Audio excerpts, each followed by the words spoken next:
P5X 1.4 update is officially out on global, and the first thing I want to talk about is the Mindscape system.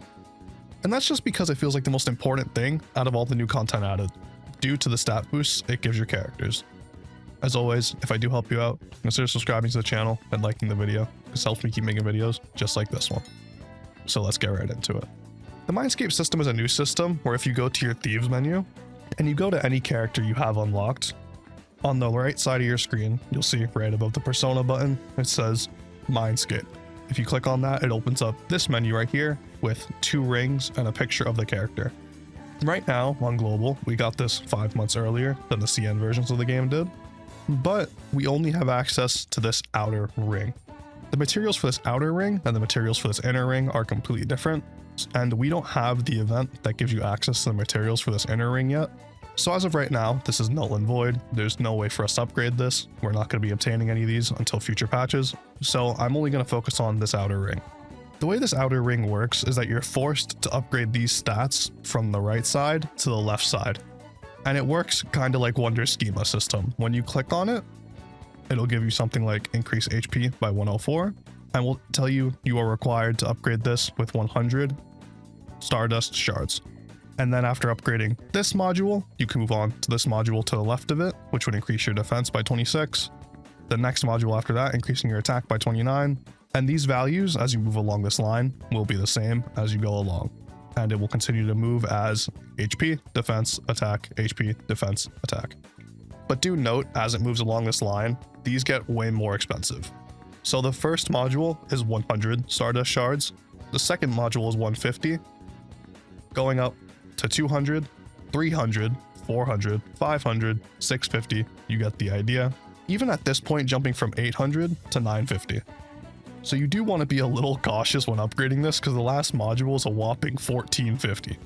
If I go over to Marian's on the next page, you'll actually see it's the same across this board. The values are just different.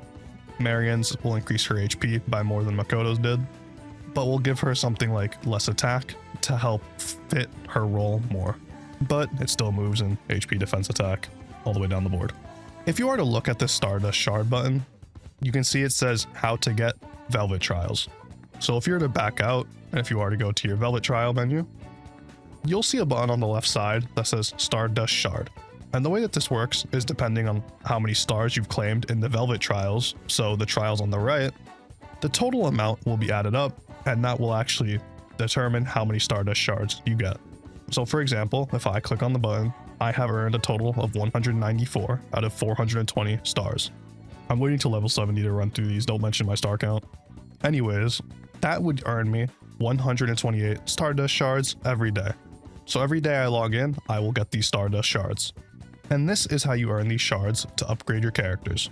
If you were to ask me who you should be upgrading with these Stardust Shards first, I think at the end of the day, it's common gotcha knowledge that you'll reap the most rewards from giving these stat boosts to your main DPS first, since they're the ones that are outputting the damage on the team. But at the end of the day, just level up who you enjoy playing. It is a video game, and it is meant to be fun. And while the buffs in the outer circle are nice, they don't end up being all that substantial.